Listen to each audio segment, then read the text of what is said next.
We're going to kick off this series by actually getting some data. I mean, for everything that we do, we're going to need some data. It's very easy with Excel. You just open your folder, open your file, click on your sheet, and bam, your data's there. But SQL is code. You start with a blank page. So we need to know how to get some stuff in the first place. Since we have to write some code, we're going to have to tell SQL where our data is.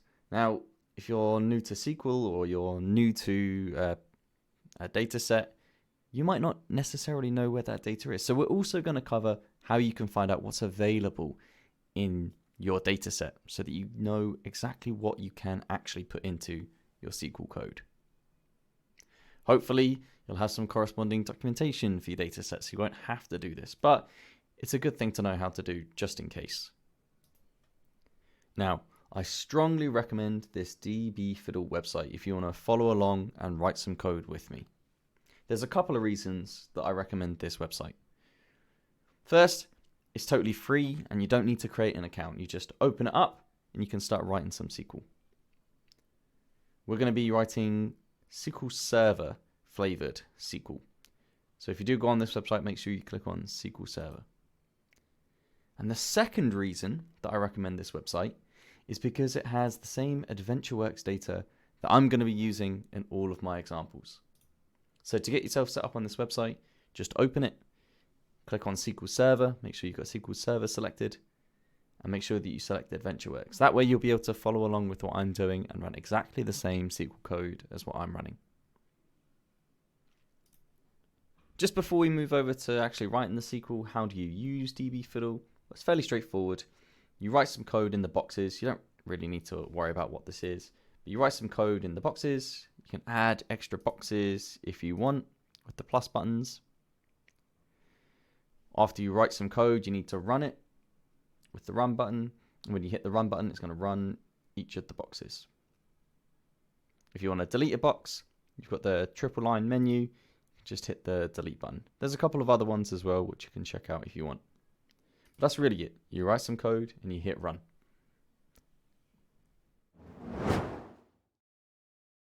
We'll start by thinking about Excel, and I'll just mention that I've converted this SQL database, AdventureWorks, into some Excel files just to make it really clear what the relationship between the two is. Of course, when we're doing stuff in dbfiddle or somewhere else, we're not using the Excel files. I've just created the Excel files just to help illustrate the structure of data in SQL. So let's think of Excel first. Excel files live in folders, and Excel files themselves have sheets. And for the purpose of this, let's just say that one sheet has one table, just to keep things simple. Since an Excel file can have several sheets, we can kind of think of it like a folder as well. It's a folder for sheets.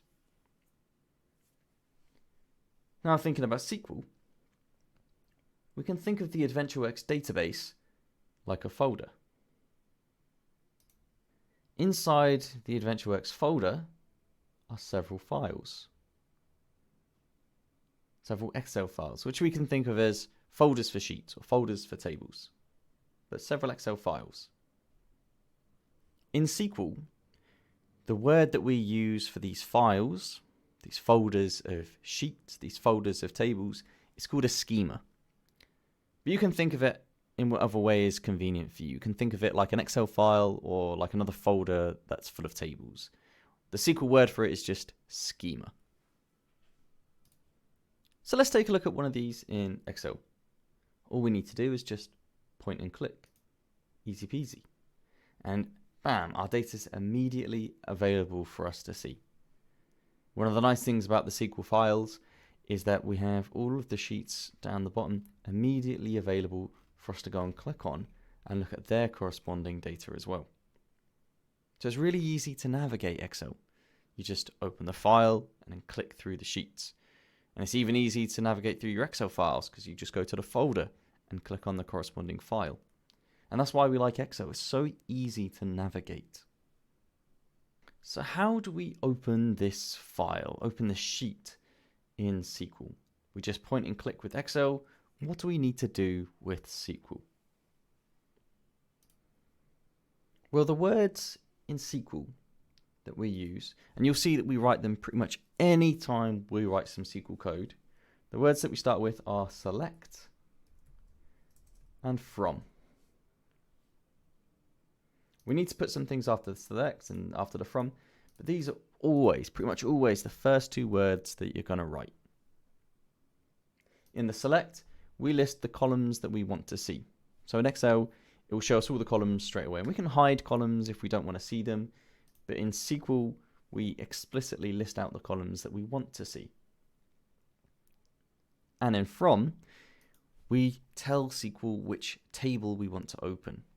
So this is where we're going to have to tell SQL which table we want to open, and this is where we're going to need to know where that table lives. Let's focus on the from first, and then we'll come back to the select. Where is this data? Well, in the Excel version, it's in the human resources file, and then it's the department table. The human resources file was in the AdventureWorks folder. Now, in SQL, we're already in the AdventureWorks folder. We selected it up the top, so we're already in the AdventureWorks folder. So now, we just need to say that we want the human resources file, the human resources schema, that's the SQL word for it, and the department table. So all we need to write is human resources, the file name or the schema name, so human resources, and then to say that we want something inside that folder, inside that file, inside that schema, we use a full stop or a period if you're in America. And then we say the name of the table that we want. In this case, we want department. Now, both of these bits of information are required. If we had just said human resources without department, well, there's several tables in human resources, so SQL wouldn't know which one to use. And similarly, if we had only written department and not human resources, well, we know that there's a department table in the human resources file, but there could be a department table in some of the other files. So how do we distinguish that? We've got to say that we want the department table, specifically in the human resources file, the human resources schema, the human resources folder, however you want to think about it. That's everything that we need in the from though. We're just saying where the data is that we want to grab. The next bit is select. So we need to list out the columns that we want to see. In this case, let's just grab all of them. So I'm just going to copy and paste the headers over from Excel. Now, in SQL, we need to separate the column names with commas. So I've just popped in some commas there. Now, I've written some SQL, but this hasn't done anything yet. And this is one of the most important things about SQL. After you write some code, then you need to run it. Just writing the code by itself isn't going to do anything. You're going to need to run it. And you'll see that I'll write some code, I'll run it, I'll tweak it, I'll run it again, tweak it, run it again, just so that I can see each output every time I make a change. So let me hit the run button. But I'll mention that this is one of the things that makes SQL different from Excel, quite different from Excel. With Excel, as soon as you write in a formula, it's going to apply, it's going to calculate. But that's not the case with Excel. We write our code and then we need to run it. We need to be explicit that we're now ready to run this code. You'll only see a new output after you hit the run button. Now the SQL code is finished running, and this is the output underneath the SQL code. And we can see that this is more or less identical to the one on the left, which is perfect. This is exactly what we wanted to see. The SQL code that we've written has given us the same table as just pointing and clicking in Excel, just opening the file and opening the sheet. So we've managed to get the same data. So this select and from, this is how we open a file in SQL. It's the Excel equivalent of point and click. Select and from, this is how we open the file.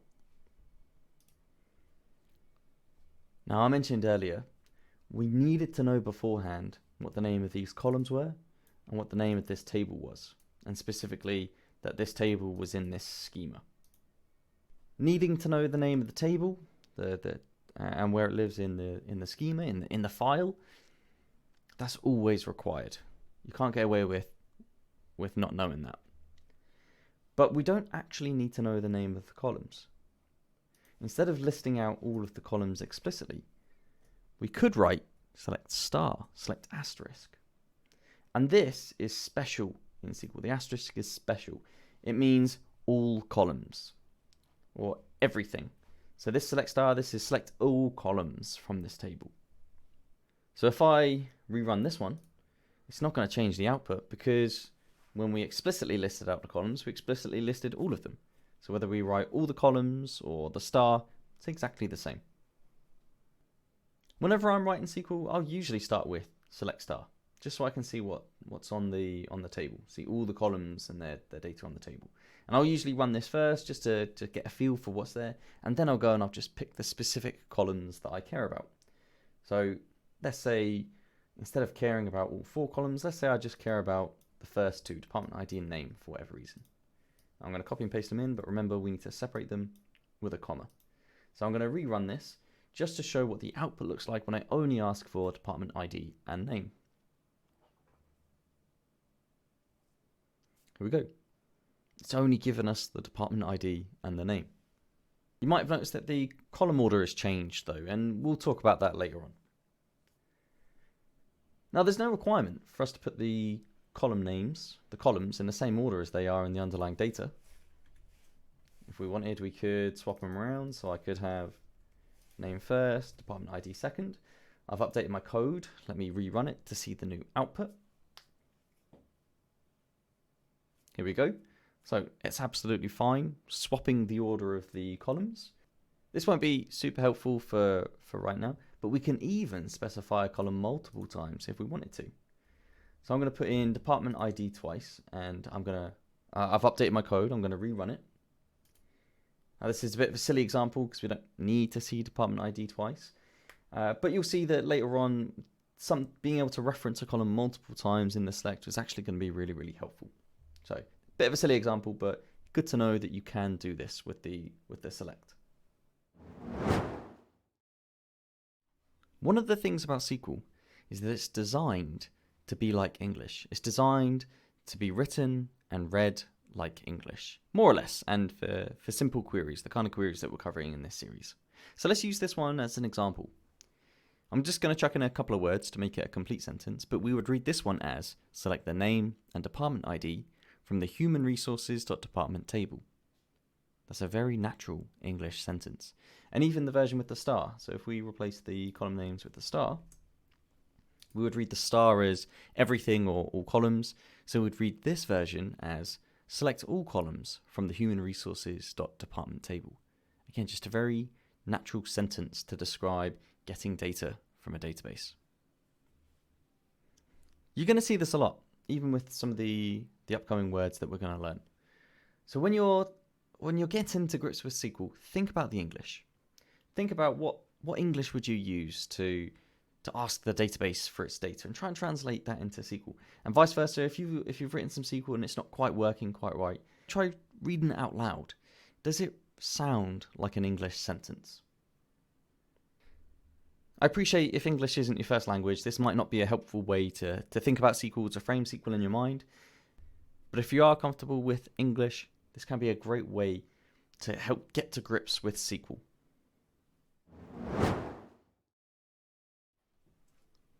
Let's jump back into the code now though. One of the things that we can do is we can change the names of the columns in the output. So we're not going to change how they are on the actual table themselves, but we can change how they are on the output. And the way that we do that is by using this special word as. So let's say this department ID was a bit too wordy for me. Maybe I just wanted to see ID on the output instead. Then I can write department ID as ID. I've updated my code. Let me rerun it. And this can be a really convenient way to make sure that the names in your output are aligned with how you want to see that output. So in this case, if we know that it's just departments, then name and ID are the sufficient names that we would need. If this was with a whole bunch of other information, Well, maybe we would want name to be renamed to department name and department ID be left alone. So let's do that one as well. So I'm going to delete the as ID from the end of department ID, and instead we're going to write as department name after name. I've updated my code. Let me rerun it. And so, like I said, this isn't changing how the names are in the original table, but it does just change how they look on the output of your query. And this can be really, really convenient.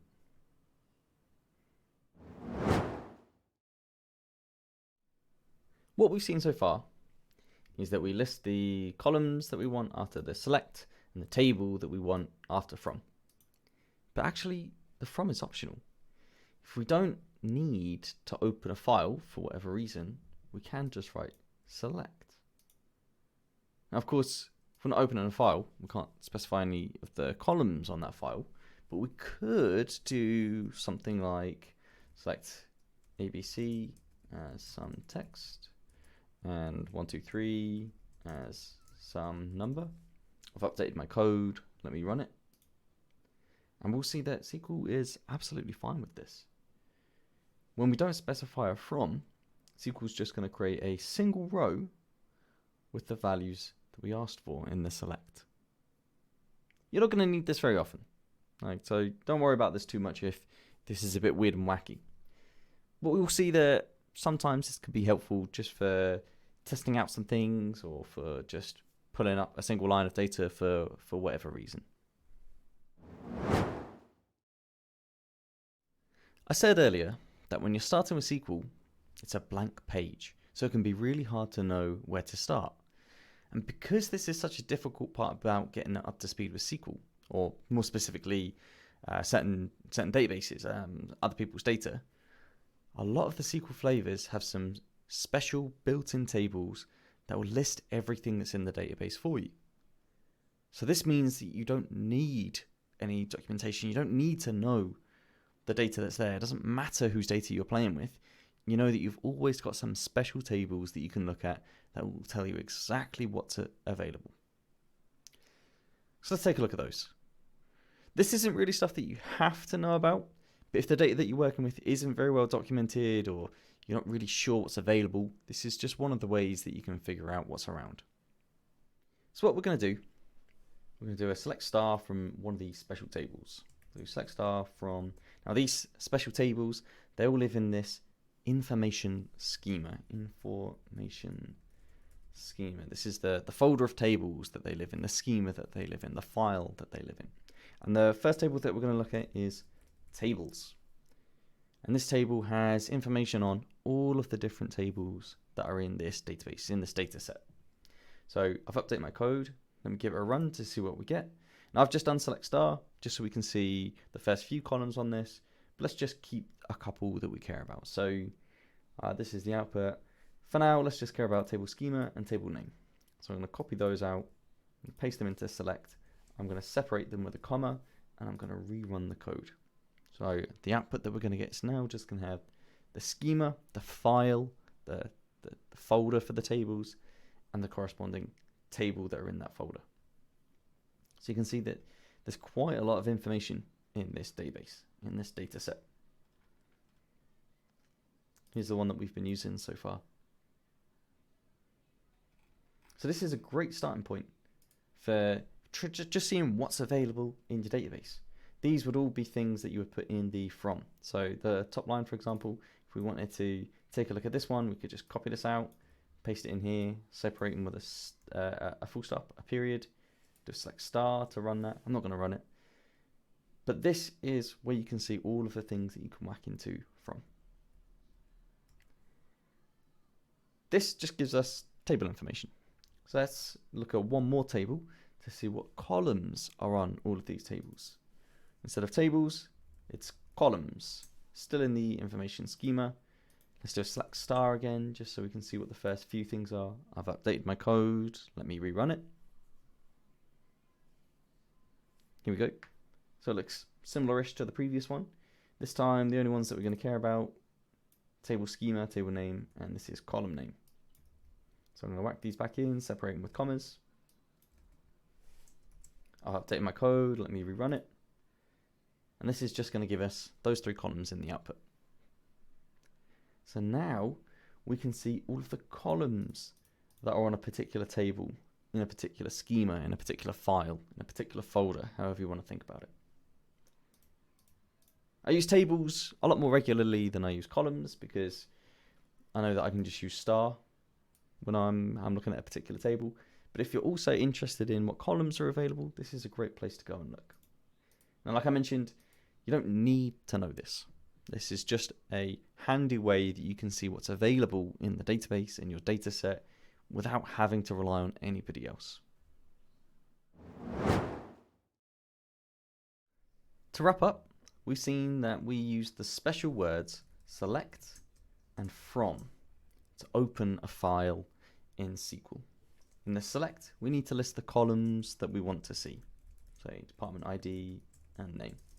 And in the from, we need to specify which table we want to open. And we always need to specify 2 things: the file it lives in, the schema that it lives in this case it was human resources, full stop, and then the table that we want to open, in this case department. Anytime we write some code, we then need to run it. Without running the code, it's not going to do anything by itself. We've seen that in the select, we can write star if we want to see all columns, and if we explicitly list out some columns, we can put them in any order that we want. We've also seen that we can change the name of the columns in the output by using the as special word. We've also seen that SQL sounds like English. It's designed to sound like English. So this would read as, and just chuck on a couple of words in to make it a complete sentence, this would read as, select the name and the department ID as ID from the human resources.department table. We're going to see this a lot. SQL sounds like English. So if you're comfortable with English, try and keep this in mind. I hope you found this helpful, and we'll catch you in the next one.